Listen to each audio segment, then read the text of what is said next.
ಅಲ್ಲಂ ಪ್ರಭು ಹಾಗೂ ಅಕ್ಕ ಮಾದೇವಿಯ ಸಂವಾದದ ನಾಟಕವನ್ನು ಎಲ್ಲರೂ ಆಗಮಿಸಿದ್ದಕ್ಕಾಗಿ ಮೊದಲನೇದಾಗಿ ತಮ್ಮೆಲ್ಲರಿಗೂ ನಾನು ಚಿಕ್ಕೋಡಿ ನಗರದ ಪರವಾಗಿ ತಮ್ಮೆಲ್ಲರಿಗೂ ಅಭಿನಂದನೆಯನ್ನು ನಾನು ಸಲ್ಲಿಸ್ತೀನಿ. ಯಾಕಂದರೆ ಸುಮಾರು 20 ವರ್ಷಗಳ ಹಿಂದೆ ನಾವು ಊರಾಗಿನ ಬಿಟ್ಟು ಎಕ್ಸ್ಟೆನ್ಷನ್ದಾಗ ಮನೆ ಮಾಡಿದ ಮೇಲೆ ಧಾರ್ಮಿಕ ಬಾಂಧವ್ಯ ಭಾಳ ಕಟ್ಟಾಗಿತ್ತು. ಅಲ್ಲಿ ಬಂದಾಗ ಅನುಭವ ಬಂತು, ಈ ಮಠಗಳ ಮತ್ತು ದೇವಸ್ಥಾನಗಳ ಕೊಂಡಿ ಕಳಿಸ್ಕೊಂಡಾಗಿತ್ತು. ಯಾರೂ ಸಾಮಾಜಿಕ ಅಭದ್ರತೆಯನ್ನು ಕಾಡ್ತಾ ಇತ್ತು. ಅಂದ್ರೆ ಇವತ್ತು ಇದು ಕೂಡ ಬಹುಶಃ ಬೆಳಗಾವಿ ನಗರದಲ್ಲಿ ಇರ್ಬೋದು ಅಂತ ನಾನು ಭಾವಿಸ್ತೀನಿ. ಯಾಕಂದರೆ ಧಾರ್ಮಿಕ ಕಾರ್ಯಕ್ರಮಗಳು, ಸಾಂಸ್ಕೃತಿಕ ಕಾರ್ಯಕ್ರಮಗಳ ಕೊರತೆಯಿಂದಾಗಿ ನಾವು ನಮ್ಮ ಮನೆಗಳಲ್ಲಿ ಅಥವಾ ನಮ್ಮ ಬಡಾವಣೆಗಳಲ್ಲಿ ನಮ್ಮ ಪರಂಪರೆಗಳನ್ನು ಬಿಟ್ಟು ಹೋಗುವಂಥದ್ದು ನಾವು ಕಂಡುಕೊಂಡ್ವಿ. ಆ ನಿಟ್ಟಿನಲ್ಲಿ ಅವತ್ತಿನ ದಿವಸ ನಮ್ಮ ತಾಯಿಯ ಒಂದು ಪ್ರೇರಣೆಯಿಂದಾಗಿ ನಾವು ಕದಳಿಮೇಳ ವೇದಿಕೆ ಅನ್ನುವಂಥ ಒಂದು ಸಂಘಟನೆಯನ್ನು ನಮ್ಮ ನಗರದಲ್ಲಿ ಪ್ರಾರಂಭ ಮಾಡಿ ಎಕ್ಸ್ಟೆನ್ಷನ್ನಾಗಿರುವಂಥ ಹೆಣ್ಮಕ್ಳು ಯಾರ ಮಠದ ಕಡೆ ಹೋಗಾಕ ದೂರ ಭಾಳ ಆಗ್ತೈತಿ ಅನ್ನುವಂಥ ಹೆಣ್ಮಕ್ಳಿಗೆ ಇದೊಂದು ಸಂಘಟನೆ ಇರಲಿ ಮತ್ತು ನಮ್ಮ ಲಿಂಗಾಯತ ಪರಂಪರೆ ಏನಿರ್ತೈತಿ ಅನ್ನೋದನ್ನು ಅವ್ರಿಗೆ ತಿಳಿಸಿ ಹೇಳಬೇಕು ಅನ್ನೋ ಸಂಬಂಧ ಇದನ್ನು ಪ್ರಾರಂಭ ಮಾಡಿದ್ವಿ. ಮೊದಲನೇ ಕಾರ್ಯಕ್ರಮ ಮನೆಯಲ್ಲಿ ಮಹಾಮನೆ ಇದನ್ನು ಮಾಡ್ಕೊಂಡಿದ್ವಿ. ಇದ್ರ ಮುಖಾಂತರ ಪ್ರತಿಯೊಂದು ಮನೆಗಳನ್ನ ಸಂಪರ್ಕ ಮಾಡ್ಕೊಂಡಿದ್ವಿ. ಇದು ಕೇವಲ ಬರೀ ಲಿಂಗಾಯತ ಧರ್ಮಕ್ಕೆ ಅಷ್ಟು ಸೀಮಿತ ಮಾಡ್ದೇನೆ ಯಾರ್ಯಾರು ಇನ್ವಾಲ್ವ್ ಆಗ್ತಾರೆ ಎಲ್ಲರೂ ಇದ್ರಾಗ ಸೇರಿಸ್ಕೊಳ್ಳುವಂಥ ಕೆಲಸ ಮಾಡಿಕೊಂಡು ಇವತ್ತು ಈ 20 ವರ್ಷಗಳಲ್ಲಿ ಈ ಹಂತಕ್ಕೆ ಬಂದ್ಬಿಟ್ಟಿದೆ. ಈ ನಾಟಕದಲ್ಲಿ ವಿಶೇಷವಾಗಿ ನಾವು ಹೇಳಬೇಕಂದ್ರೆ ಇಲ್ಲಿ ಪಾತ್ರಧಾರಿಗಳೆಲ್ಲರೂ ಸಾಕಷ್ಟು ಜನ ಇಂಗ್ಲೀಷ್ ಮೀಡಿಯಂದಿಂದ ಬಂದಂಥ ಸಹೋದರಿಯರದ, ಅದ್ರ ಜೊತೆಗೆ ಮಹಾರಾಷ್ಟ್ರದಿಂದ ಬಂದಂಥ ಸೊಸೇಂದ್ರದ. ಅಂದರೆ ಅವ್ರಿಗೆ ಕನ್ನಡದ ಬಗ್ಗೆ ಅಷ್ಟೊಂದು ಪರಿಪಕ್ವತೆ ಇರಾಕಿಲ್ಲ ಅಥವಾ ಜ್ಞಾನ ಇರಾಕಿಲ್ಲ ಅಂತ ತಿಳ್ಕೊರಿ. ಆದರೂ ಕೂಡ ಒಂದು ಬಹಳ ದೊಡ್ಡ ಪ್ರಯತ್ನ ಮಾಡಿ ಮನದಟ್ಟಾಗುವಂಥ ಒಂದು ಪ್ರಯತ್ನ ಸಹೋದರಿಯರೆಲ್ಲ ಮಾಡ್ಯಾರ.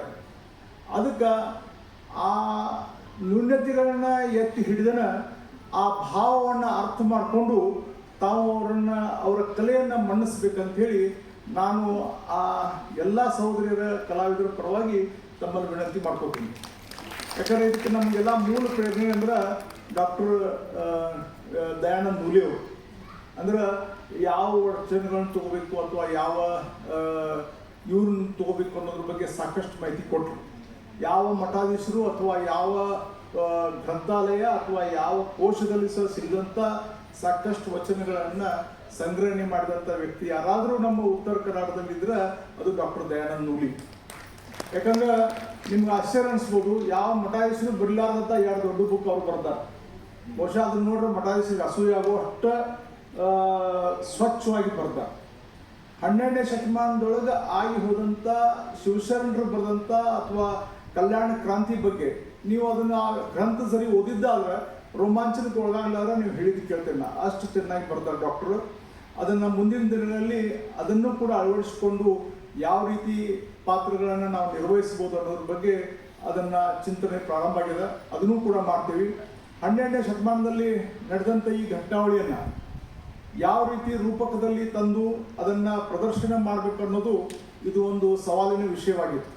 ಅದನ್ನು ಇವತ್ತು ಈ ಬೆಳಗಾವಿ ಮಂಗಳಕ್ಕ ಯಾವಾಗ ಅದರ ಮೇಲೆ ದೃಷ್ಟಿ ಬೀರಿದ್ರು ಅಥವಾ ಅವ್ರ ಮಗಳಾದ ವೀಣಾನ್ ಬಗ್ಗೆ ಇದು ಮಾಡಬೇಕನ್ನುವಂಥ ಹಠ ಯಾವಾಗ ಬಂತು. ಯಾಕಂದರೆ ಎಲ್ಲಿ ಯಾವ ಕಾರ್ಯಕ್ರಮ ಸಿಕ್ಕರು ಹೇಳ್ತಿದ್ರು ಅವ್ರು, ಈ ಕಾರ್ಯಕ್ರಮ ಮಾಡಿ ಕೊಡಬೇಕಂತೇಳಿ. ಅದನ್ನು ಕೂಡ ನಾವು ಕೂಡ ಒಂದು ತಾಯಿ ಅಭಿಮಾನದಿಂದ ಈ ಒಂದು ಪ್ರಯತ್ನವನ್ನು ತಮ್ಮ ಮುಂದೆ ಪ್ರದರ್ಶನ ಮಾಡಲಿಕ್ಕೆ ಪ್ರಯತ್ನ ಮಾಡ್ತಾ ಇದ್ದೀವಿ. ಅದೇ ನಿಟ್ಟಿನಲ್ಲಿ ಈ ಸಾಕಷ್ಟು ಈ ವಚನಗಳು ವಿಶೇಷವಾಗಿ ನಿಮ್ಗೆ ಹೇಳಬೇಕಂದ್ರೆ ಇವತ್ತಿನವರೆಗೆ ಪ್ರಕಟಿತಗೊಂಡಂಥ ವಚನಗಳು ಕೇವಲ 20,000 ಸಮೀಪ ಇದಾವೆ.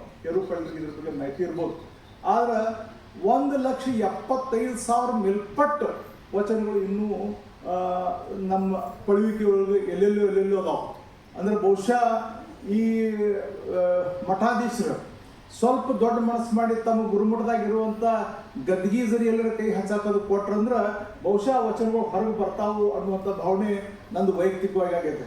ಯಾಕಂದ್ರೆ ಯಾವಾಗ ಕಲ್ಯಾಣ ಕ್ರಾಂತಿ ಆಯಿತು ಅಲ್ಲಿಂದ ಕ್ರಾಂತಿಯಿಂದ ಏನು ಶರಣರು ಹೊರಗೆ ಬಂದರು, ಆವಾಗ ಬಂದಾಗ ಎಲ್ಲೆಲ್ಲಿ ಹೋಗಿ ನಿಂತರು ಅವಾಗ ವಿರಕ್ತ ಮಠಗಳು ಅನ್ನೋದು ನನ್ನ ವೈಯಕ್ತಿಕ ಭಾವನೆ ಇದೆ. ಅದಕ್ಕೆ ಸರಿ ಎಲ್ಲರೇ ಅಂತ ಹೋಗಿ ನನಗೇನು ಯಾವ ಮಠಗಳಾಗಿನ ಗದ್ಗಿ ಹೊಡಿಯುವಂಥ ಮನಸ್ಸಿಲ್ಲ. ಆದರೆ ತಪ್ಪು ಎಲ್ಲರಲ್ಲೇ ವಚನಗಳು ಮುಚ್ಚಿ ಹೋಗಿದ್ರೆ ಹಾಳಾಗಿ ಹೋಗುವಂಥದ್ದು ಆಗಬಾರ್ದು. ಕೇವಲ 20,000 ವಚನಗಳು ಅಂದ್ರೆ ಏನಾಗ್ತಾ ಇದೆ? ವಿಚಿತ್ರ ಹೇಳ್ತೇನೆ ನಿಮ್ಗೆ, ಸಾಹಿತ್ಯ ಅಥವಾ ಇದರ ಕನ್ನಡ ಅನ್ನೋದು ಯಾವುದೇ ಒಂದು ಕೇವಲ ಕೆಲವೇ ಜನರ ಕೆಲವೇ ಜಾತಿಯ ಸೀಮಿತ ಆಗುವಂಥ ದಿನಗಳು ಮೊದಲಿದ್ದು.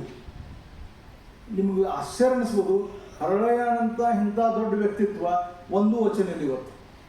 ನೀವು ಎಲ್ಲಿ ಬೇಕಲ್ಲಿ ಹುಡುಕಾಡ್ರಿ, ಹರಳಯ್ಯರದು ಒಂದೂ ವಚನ ಇಲ್ಲ. 35 ಶಿವಶರಣರು ಹೆಣ್ಮಕ್ಳಾಗಿ ಹುಡುಗ 35 ಜನ ಅದಾರ, ಅದ್ರಾಗ ಶಿಗಾರ್ 3 ರಿಂದ 4 ಜನ ಅಷ್ಟೇ. ಅದಕ್ಕೆ ಎಷ್ಟು ನಾವು ಮುಚ್ಚಿಟ್ಕೋತೀವಿ ಅದರಿಂದ ಹಾಳ ನಮ್ಮ ಸಮಾಜಕ್ಕೆ ಆಗೋದೈತಿ. ಅದರಿಂದ ಈ ಒಂದು ಪ್ರಯತ್ನ ನಮ್ದೇನೈತಿ, ಇದು ಸಮಾಜದ ಕಣ್ಣು ತರಿಸೋ ಸಂಬಂಧ ಅಷ್ಟ ಅನ್ನುವಂಥ ಪ್ರಯತ್ನ ಐತಿ. ಈ ಇಡೀ ಇದ್ರೊಳಗೆ ಸುಮಾರು ಒಂದು 30 ಮಂದಿ ಇವ್ರು ಬಂದು ಹೋಗ್ತಾರೆ. ಯಾರು ವಚನಕಾರ್ತಿಯರು ಅಥವಾ ಗಂಡು ಮಕ್ಕಳು ಇರ್ಬೋದು, ಹೆಣ್ಮಕ್ಳು ಇರ್ಬೋದು, ಪಾತ್ರಧಾರಿಗಳು ಬರ್ತಾರೆ, ಹೆಣ್ಮಕ್ಳದಾರು.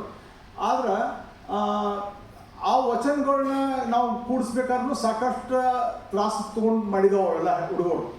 ಅದಕ್ಕೆ ಇವೆಲ್ಲ ನಿಟ್ಟಿನಲ್ಲಿ ಆಗಿದಂಥ ಪ್ರಯತ್ನವನ್ನು ಒಂದು ತಮ್ಮ ಮುಂದೆ ಪ್ರದರ್ಶನಕ್ಕೆ ಬರುವಷ್ಟು ಲೆವೆಲ್ಗೆ ಬರ್ಬೇಕಾದ್ರೆ ಈ ಹೇಳಿಲ್ಲ ನಿರ್ದೇಶನಕ್ಕೆ ಆಗಲಿಲ್ಲ, ಸ್ವಯಂ ನಿರ್ದೇಶನ ಎಲ್ಲಾರ್ದು. ಯಾಕಂದ್ರೆ ನಿರ್ದೇಶನ ಮಾಡಿದಾಗ ಕೂಡ ಎಷ್ಟೋ ಚಿತ್ರಗಳು ನಾಟಕಗಳು ಫೇಲ್ ಆಗ್ತಿರ್ತಾವೆ. ಅಂಥದ್ರ ನಿರ್ದೇಶನ ಇಲ್ದನ ಸ್ವಯಂ ನಿರ್ದೇಶನ ಮಾಡಿಕೊಂಡು ಅದನ್ನ ತಮ್ಮ ಮುಂದೆ ಪ್ರದರ್ಶನಕ್ಕೆ ತರಬೇಕಾದ್ರೆ ಅದೊಂದು ದೊಡ್ಡ ಸಾಧನೆ ಆಗೈತಿ. ಆ ಸಾಧನೆಯನ್ನು ತಮ್ಮ ಮಕ್ಕಳು ತಮ್ಮ ಮುಂದೆ ಮಾಡಿ ತೋರ್ಸತ್ತಾರ ಅಂತ ತಿಳ್ಕೊಂಡು ತಮ್ಮ ಉಳಿಯೊಳಗೆ ಹಾಕೋಬೇಕು ಅನ್ನುವಂಥ ನನ್ನ ಭಾವನೆಯನ್ನು ವ್ಯಕ್ತ ಮಾಡ್ತಾ, ಅದ್ರ ಜೊತೆಗೆ ತಾಯಿ ಮಂಗಳಕ್ಕ 2 ಬಾರಿ ಕನ್ನಡ ಸಾಹಿತ್ಯ ಪರಿಷತ್ ಜಿಲ್ಲಾ ಅಧ್ಯಕ್ಷರಾಗಿದ್ದಾರೆ. ಯರೂಪಾಯಿಗಳು ಚಿಕ್ಕೋಡಿಗೆ ಬಂದಾಗ ನಮಗೆ ಕನ್ನಡ ಭವನ ಕಟ್ಟಿಕೊಡ್ತೇವೆ ಅಂತ ಹೇಳಿದರು. ತಾಯಿ ಬಂದಾಗ ಅವರು 2 ಸಲ ಕಟ್ಟಿಕೊಡ್ತೇವೆ ಅಂತ ಹೇಳಿದ್ರು.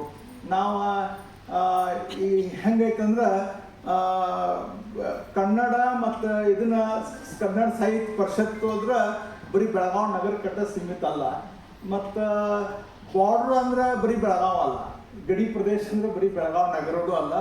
ಗಡಿ ಪ್ರದೇಶದ ನಿಜವಾಗಿ ಅಂದ್ರೆ ನಾವು ಮರಾಠಿಗೆ ಹೊಡೆತಕ್ಕೆ ಅತಿ ಹೆಚ್ಚು ಹೊಡ್ತಾ ತಿದ್ದಾರಂದ್ರೆ ನಾವು ಅದೇ. ಅದಕ್ಕೆ ಆದರೂ ಕೂಡ ಅಲ್ಲಿ ಕನ್ನಡ ಜೀವಂತ ಇಡುವಂಥ ಪ್ರಯತ್ನ ನಮ್ದು ಸತತವಾಗಿ ಹೋರಾಟ ನಮ್ಮ ಚಾಲನೆ ಇರ್ತೈತಿ. ಅದನ್ನು ಮಾಡ್ಕೋತು ಬಂದೀನಿ. ಮತ್ತು ನನ್ನ ಕೊನೆ ಉಸಿರೊಳಗೂ ನಾನು ಮಾಡ್ಕೋತ ಇರ್ತೇನೆ. ಮತ್ತು ನಿಮ್ಮ ಡಿಮಾಂಡ್ ಪ್ರಕಾರ ಕನ್ನಡ ಸಾಹಿತ್ಯ ಪರಿಷತ್ ಡಿಮಾಂಡ್ ಪ್ರಕಾರ ನಾನು ನಿಮ್ಗೆ 3 ಗುಂಟೆ ಜಾಗ ಕೊಡೋದಿದ್ರಿ, ಅದನ್ನು ನಿಮ್ಮ ಹೆಸರಿಗೆ ಅದನ್ನು ಮಾಡಿರೂ ಕೊಟ್ಟಿದ್ದೀನಿ. ಅದಕ್ಕೆ ಮಾಡಿಕೊಟ್ಟು ಸುಮಾರು ಈಗ 5-6 ವರ್ಷ ಆಯಿತು.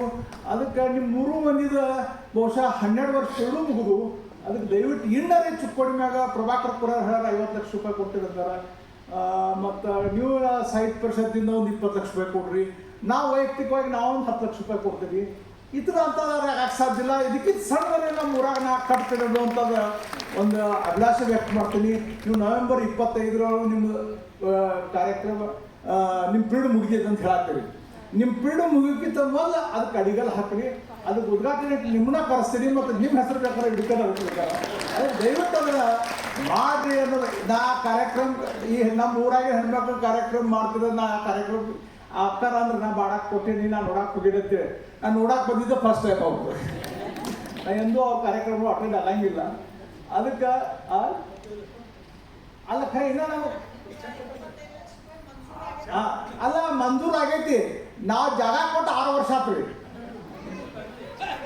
ಅದಕ್ಕೆ ನಮ್ಮ ಅಪೇಕ್ಷೆ ಐತಿ, ಅದನ್ನ ಬಂದು ಅಡಿಗಲ್ ಹಾಕ್ರಿ ಅಂದ್ರೆ ನಾವು ಕೊಟ್ಟಿದ್ದಕ್ಕೆ ಸಾರ್ಥಕ ಆಕೈತಿ.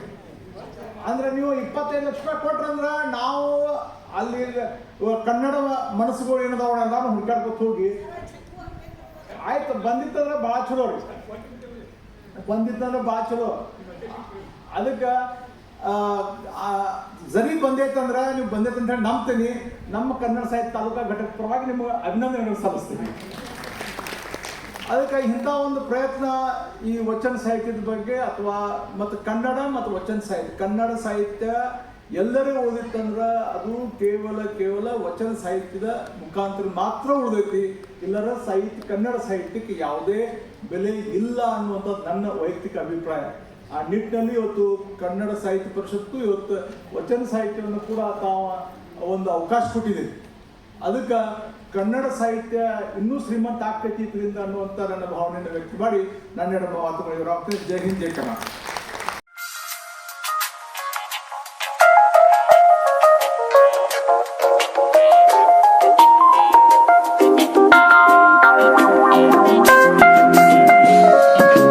Do you love me, Matthew? I do. Honestly? Yes. Secret.